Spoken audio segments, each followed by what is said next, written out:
अस्सलाम वालेकुम नाज़रीन, टुडे विद हफ़ीज़ ख़ान के साथ मैं हूं मोहम्मद हफ़ीज़ ख़ान। और आज हम बात करेंगे कुछ लिटरेचर की, कुछ फ़िल्मों की, और उसमें हम देखेंगे कि कैसे कैसे लोग हमारे यहाँ आते हैं और उस दुनिया को किस तरह हैरान करके चले जाते हैं।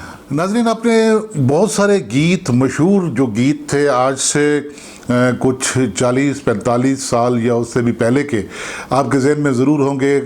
कभी कभी मेरे दिल में ख़्याल आता है, या मैं ज़िंदगी का साथ निभाता चला गया, देवानंद पे पिक्चराइज़ हुआ था, या वो फिल्म प्यासा के गाने जिसके गुरुदत्त थे फिल्म मेकर और उसमें हीरो भी थे, और उसमें इनकलाब की बातें होती थी। तो इन तमाम गीतों के साथ एक नाम जुड़ा हुआ आता है, वो है साहिर लुधियानवी का। लुधियाना आप जानते हैं कि उस पंजाब का हिस्सा है कि जो अब भारत में शामिल है।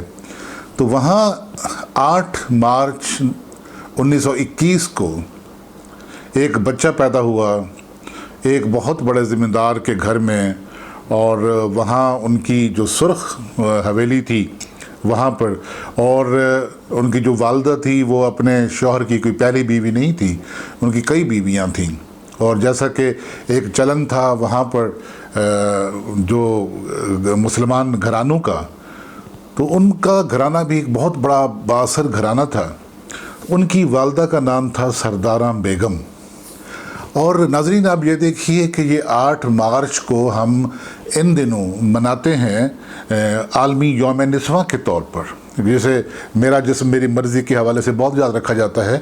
तो ये 8 मार्च 1921 में पैदा होने वाले बच्चे साहिर लुधियानवी का इस बार, यानी कि 8 मार्च 2021 में 100 साला जश्न पैदाइश मनाया गया। 2021 में जिस बच्चे को पैदा हुए 100 साल हुए, ज़रा देखिए कि उसने गुज़िश्ता 100 साल में उर्दू शेर व अदब पर, फ़िल्मी गीतों पर और फिल्मों पर, और इस दौरान कितनी नस्लें, 5 या 6 नस्लें इंसानों की गुज़र चुकी, उन पर उसने कैसे कैसे असरात मुरतब किए, जो आज हम 100 साल गुज़रने के बाद भी साहिर लुधियानवी को बैठे हुए याद कर रहे हैं। साहिर लुधियानवी इस लिहाज से बदकिस्मत से कि वो सारी ज़िंदगी तन्हा रहे।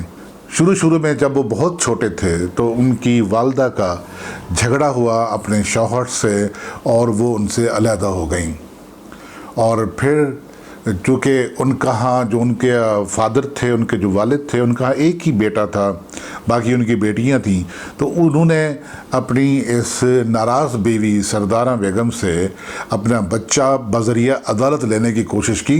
लेकिन आप देखिए कि 8 साल के बच्चे ने अदालत में खड़े होकर अपने बाप के हक़ में बयान नहीं दिया, उसने अपनी माँ के हक़ में बयान दिया कि मैं अपनी माँ के साथ रहना चाहता हूँ। लिहाजा अदालत ने उसे अपनी माँ के पास भेज दिया। लेकिन उसके जो वालिद थे, उन्होंने सारी ज़िंदगी इस बात से समझौता नहीं किया था। उन्होंने बाद में धमकी भी दी थी इस फैसले के बाद कि वो उस बच्चे को कत्ल करा देंगे। और इस सबब जो उनकी माँ थी, वालदा थी साहिर लुधियानवी की, तो उन्होंने अपने जेवर बेचे, अपनी कुछ प्रॉपर्टी बेची। उनकी माली हालत कुछ इतनी अच्छी भी नहीं थी, लेकिन फिर भी उन्होंने गार्ड का बंदोबस्त किया कि जो उनके बेटे पर अगर कोई इम्कानी हमला होता है उसके वालिद की तरफ से, तो उसको बचाया जा सके। इस बच्चे का असल नाम था अब्दुल हई। अब्दुल हई ने जो अपनी इब्तदाई तालीम हासिल की वो लुधियाना के खालसा स्कूल में हासिल की। बाद में वहीं लुधियाना ही में वो कॉलेज गए, और जो गवर्नमेंट कॉलेज वहाँ का था।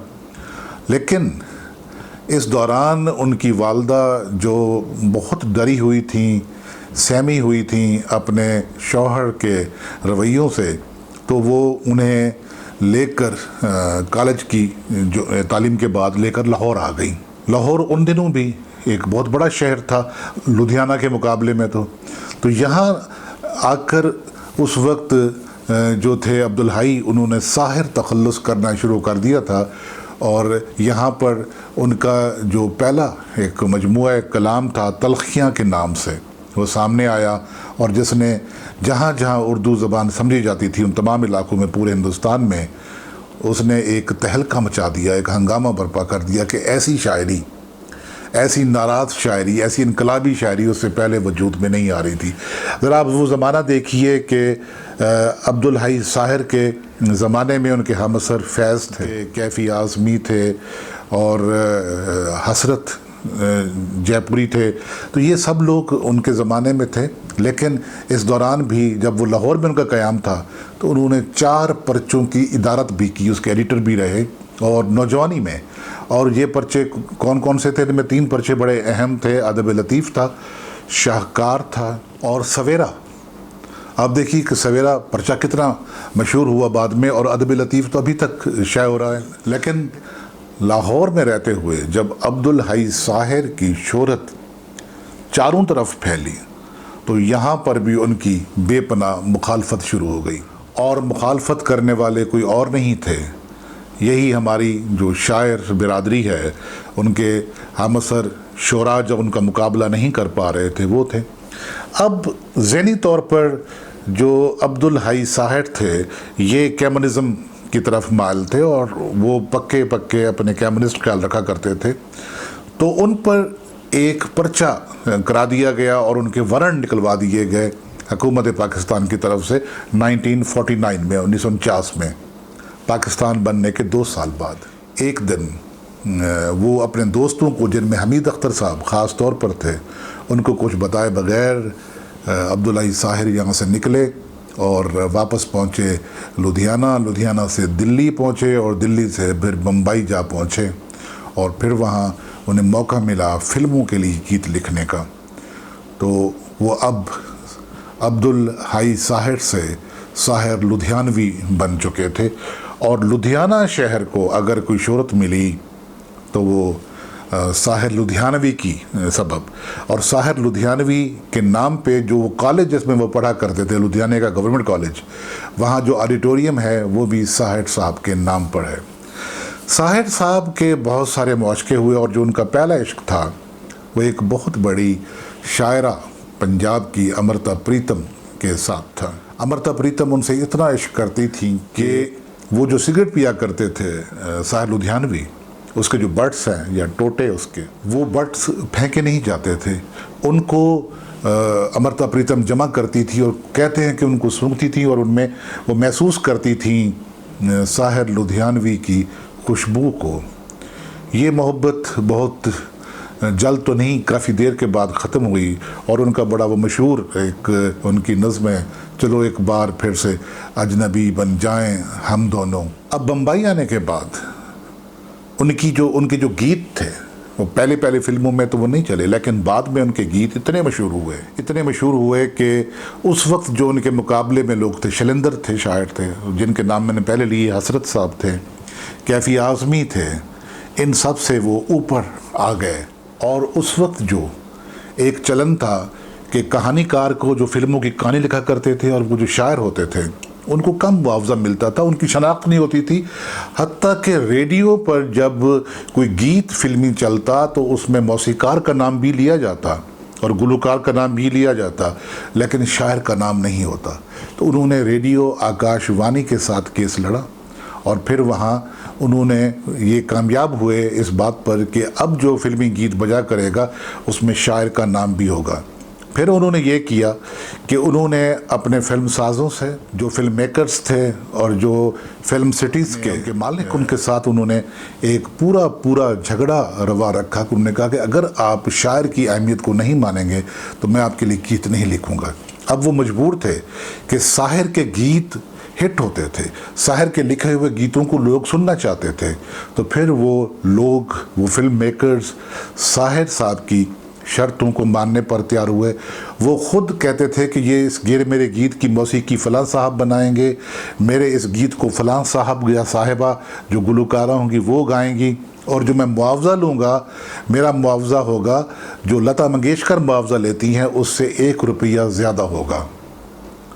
और इन बातों से उनके जितने ये उनके हम असर गुलकार थे या मौसीकार थे वो नाराज़ हुए।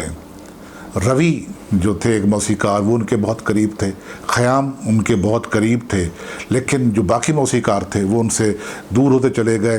और बहुत से गुलकार, लेकिन और बहुत से गुलकार भी उनसे दूर होते चले गए, लेकिन साहिर लुधियानवी अपनी धुन पे पक्के रहे। उन्होंने ये किया कि अगर उनके गीतों का बाइकॉट किया बड़े गुलकारों ने, तो उन्होंने नए गुलकारों को, और वो गुलकार जो दर्जे में बाद में आते थे, उनसे अपने गीत गवाए और उनके गीत हिट हुए। उन्होंने उन मौसीकारों से अपनी धुनें बनवाई जिन मौसीकारों को कोई फिल्मों में नहीं लेता था, और वो धुनें भी हिट हो गई। इसलिए कि जो साहिर लुधियानवी की शायरी थी, वो शायरी थी ही फिल्मी शायरी खालिसतन। वो चाहे गज़ल कहें, नज़म कहें या गीत लिखें, लगता यूँ था कि वो फिल्म के लिए लिखे गए हैं, किसी फिल्मी सिचुएशन के लिए लिखे गए हैं वो तमाम के तमाम गीत। साहिर तमाम उम्र अकेले रहे और अपनी वालदा के साथ रहे। कहा जाता है, और ये बात हमीद अख्तर साहब ने भी ये कही थी, कि पूरी ज़िंदगी में उन्होंने अगर किसी औरत से मोहब्बत की तो वो उनकी वालदा थी, और पूरी ज़िंदगी में अगर उन्होंने किसी मर्द से नफ़रत की तो वो मर्द उनके वालिद थे। उनकी शख्सियत गो कि उसमें दरार थी, दो लख्त थी, लेकिन इस दो लख्त शख्सियत ने उनसे वो कुछ लिखवा दिया कि जो आने वाले पता नहीं कितने ज़मानों तक वो लोगों के हाफ़ज़ों में रहेगा। साहिर लुधियानवी की जो शायरी है वो किसी एक नस्ल की शायरी अब नहीं रही, वो किसी एक वक्त की शायरी नहीं रही, वो इनकलाब की शायरी रही। जहाँ जहाँ कोई गरीब कुचला जाएगा, जहाँ कोई किसी सवेरे को, किसी सुबह को रोकने की कोशिश की जाएगी, तो साहिर की शायरी सामने आएगी। जब बच्चे मन के सच्चे की बात होगी तो ये मिसरा, ये शेर और ये लफ्ज़, ये तरकीब, ये साहिर की, ये बच्चों को याद रहेगी। ख़वातीन की बात होगी कि जब उन्होंने लिखा कि औरत ने मर्द को जन्म दिया और मर्द ने उसको बाज़ार में बिठा दिया, उसको घसीटा, उसको कुचला, उसको मसला, तो ये फेमिनिज़म का जो एक मस्बत पहलू था, ये भी साहिर साहब का दिया हुआ। मज़दूरों को, किसानों को जो ज़ुबान दी, ये भी साहिर साहब ने अपनी शायरी में दी। और फिर जहाँ जहाँ उनकी नज़म, एक परछाई नज़म थी, वो बहुत मारूफ हुई। और फिर जो उन्होंने अंधेरी बम्बई में अपना घर बनाया, बहुत बड़ा घर बनाया उन्होंने, क्योंकि वो मुआवजा, बहुत अच्छा मुआवजा लेते थे, तो उस घर का नाम भी उन्होंने परछाई रखा। इस घर में वो अपने आखिरी ज़िंदगी के आखिरी सांस तक अपनी वालदा के साथ रहे। और जब 25 अक्टूबर 1980 को उनकी वफ़ात हुई, उस वक्त उनकी उम्र सिर्फ़ 59 बरस थी।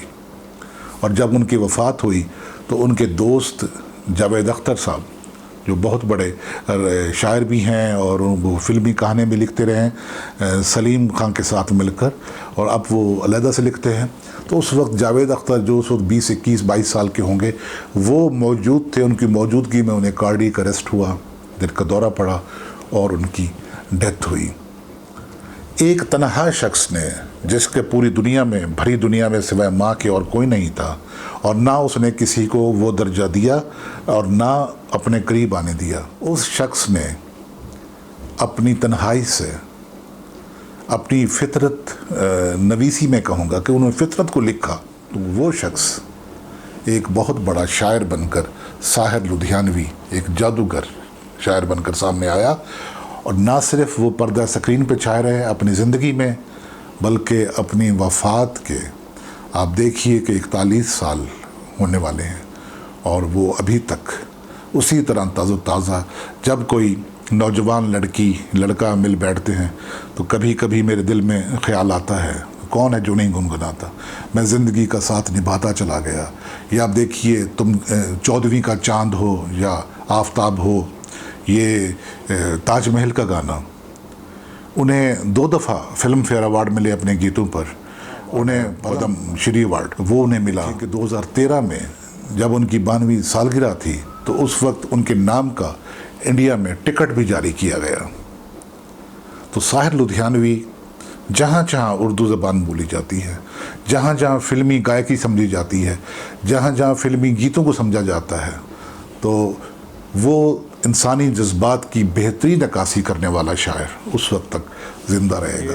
अमृता प्रीतम ने अपने, जो उनकी बायोग्राफी है रसीद टिकट, उसमें बहुत सारे अहवाल लिखे हैं और वो हार्ट टचिंग वो लिखत हैं उनकी अमृता प्रीतम की। आपके सामने वो आए रसीदी टिकट, तो आप ज़रूर पढ़िएगा कि अमृता प्रीतम ने उनके बारे में क्या लिखा और अपने प्यार को कैसे मुतशक्किल किया तहरीर में। इसके साथ ही इजाज़त दीजिए। अगर आपको ये बात अच्छी लगी हो, ये प्रोग्राम अच्छा लगा हो, तो इसको ज़रूर शेयर कीजिएगा, सब्सक्राइब कीजिएगा चैनल को और लाइक कीजिएगा। मोहम्मद हफीज़ खान को इजाज़त दीजिए। खुदा हाफिज़।